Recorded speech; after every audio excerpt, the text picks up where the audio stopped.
So I think something that we don't necessarily consider being a problem that really is a big problem and that leads us to getting into relationships with people that we're not supposed to be with and doing things that we're not supposed to do in those relationships is because we don't embrace being single.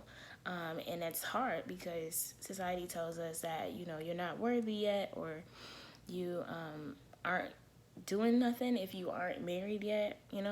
So, and you see everyone around you, they're in relationships or they're getting engaged. Like last year, everybody got engaged. So, getting engaged, getting married, having kids, like, you don't feel like you're fulfilling your worth or you have worth yet because you haven't achieved that level of, I don't know, whatever society calls that, like that level of fulfillment in life, I guess. And the thing is, you're not supposed to find fulfillment in that. You're supposed to find fulfillment in God to begin with. Like, you're supposed to embrace that time of being single so that He can place you where you need to be, give you your purpose, provide you with what you need to fulfill your purpose. And then you form your identity in Him all in that moment. And then He sets the parameters of what you can and can't do in order to keep you where you need to be in to fulfill your will that He set for you. And so many of us want to like fly through this stage. Like we don't want to be single because, we feel like we're missing something, or like I said, we don't have worth. When again, your identity is in Christ. And so you always will have worth because you are a child of God.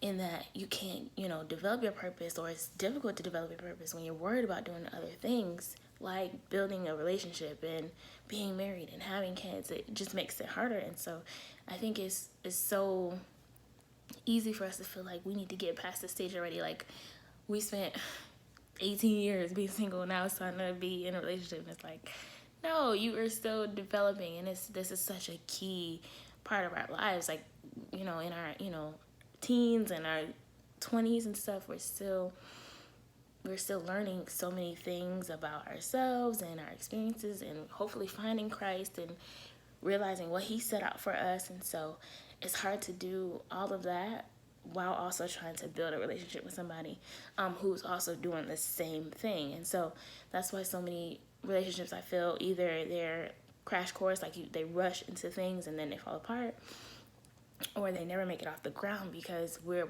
both, like, if we're dating somebody in the same age range, we're both going through the same thing. And so it makes it that much harder to build a relationship with that person. And so while we don't want to believe it, being single is so important, and we need to really, really embrace that point. And I feel like we never get to I never hear about this in church.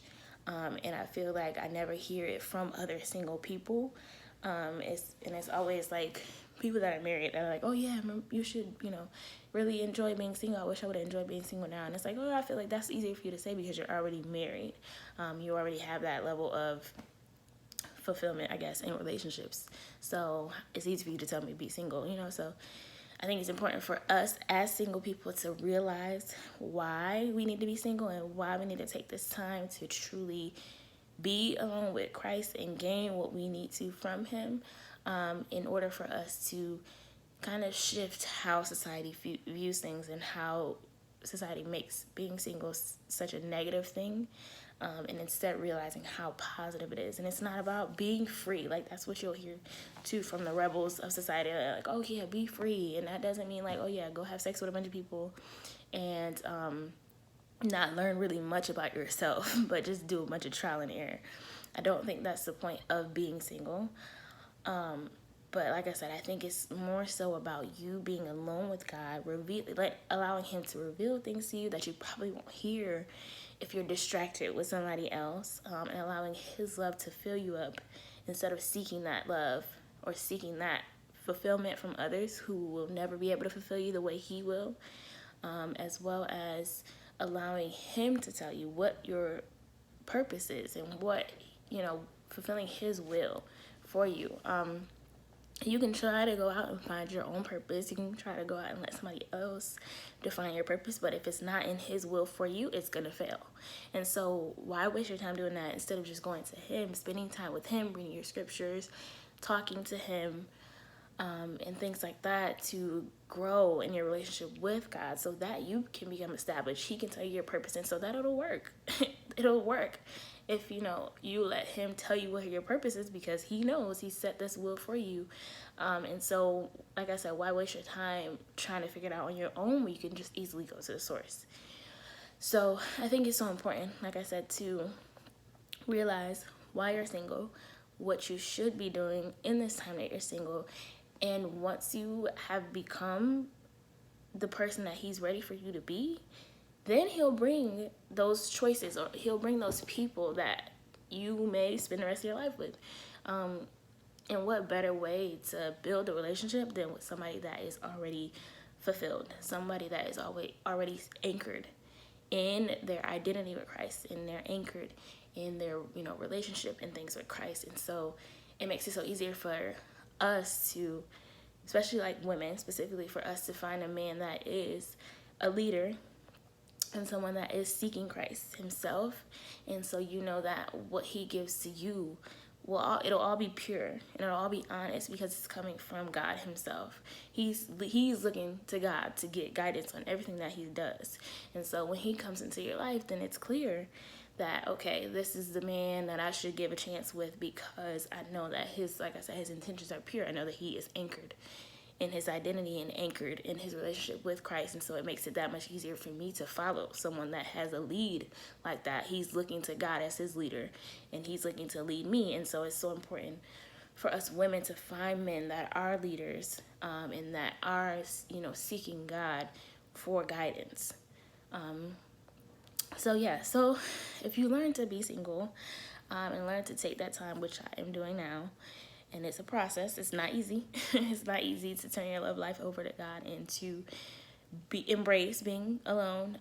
But it's so important, and I think it'll be so worth it in the end. Now that I've spent this time with him and gained so much from him, and I pray that I know that once I'm speaking into existence.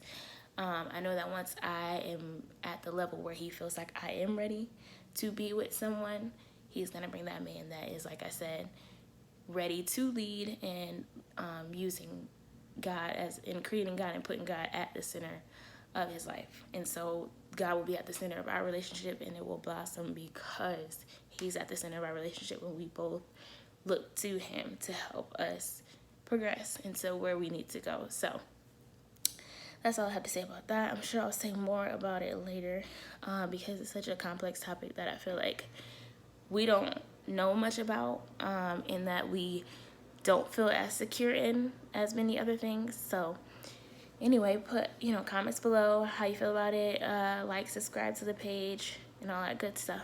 All right, bye y'all.